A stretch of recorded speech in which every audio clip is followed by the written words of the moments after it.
North Korea అధినేత Kim Jong ఉన్ పేరు చెప్పగానే అతను తీసుకునే చిత్ర విచిత్ర నిర్ణయాలే గుర్తొస్తాయి. తాజాగా మహిళలు తమ పెదాలకు రాసుకునే లిప్స్టిక్ పైన నిషేధం విధించారు. ఇంతకీ లిప్స్టిక్ పై కిమ్ కు ఎందుకంత కిరక? Let's watch. నార్త్ కొరియా నియంత కిమ్ జాంగ్ ఉన్ మరో కీలక నిర్ణయం తీసుకున్నారు. రెడ్ లిప్స్టిక్ పై నిషేధం విధించారు. రెడ్ లిప్స్టిక్ ను పెట్టుబడిదారీ విధానానికి సంకేతంగా భావిస్తున్నారు కిమ్. అంతేకాదు, రెడ్ లిప్స్టిక్ కమ్యూనిజానికి పూర్తిగా వ్యతిరేకమన్నది నార్త్ కొరియా పాలకుల భావన. జనం నిరాడంబరంగా సహజంగా ఉండాలని కిమ్ ప్రభుత్వం కోరుతూ ఉంటుంది.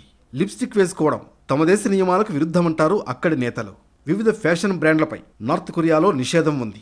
జీన్స్, ఆభరణాలు, కొన్ని రకాల హెయిర్ స్టైళ్లపై నిషేధం విధించింది అక్కడి ప్రభుత్వం. మహిళలు గాని పురుషులు గాని ప్రభుత్వం అనుమతించిన పద్ధతిలోనే హెయిర్ స్టైల్ చేసుకోవాలి. అంతేకాదు, కిమ్ జాంగ్ ఉన్ ను ఎవరూ అనుకరించకూడదనే నిబంధన కూడా ఉంది. అతనిలా జుత్తు కత్తిరించుకోకూడదు. కిమ్లా బ్లాక్ ట్రెంచ్ కోట్లు ఎవరూ వేసుకోకూడదు.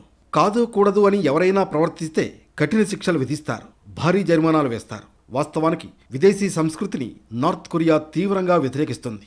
వాటిని అనుమతిస్తే జనం క్రమంగా పాశ్చాత్య దేశాల్లోని పోకడల వైపు ఆకర్షితులవుతారన్నది పాలకుల నమ్మకం.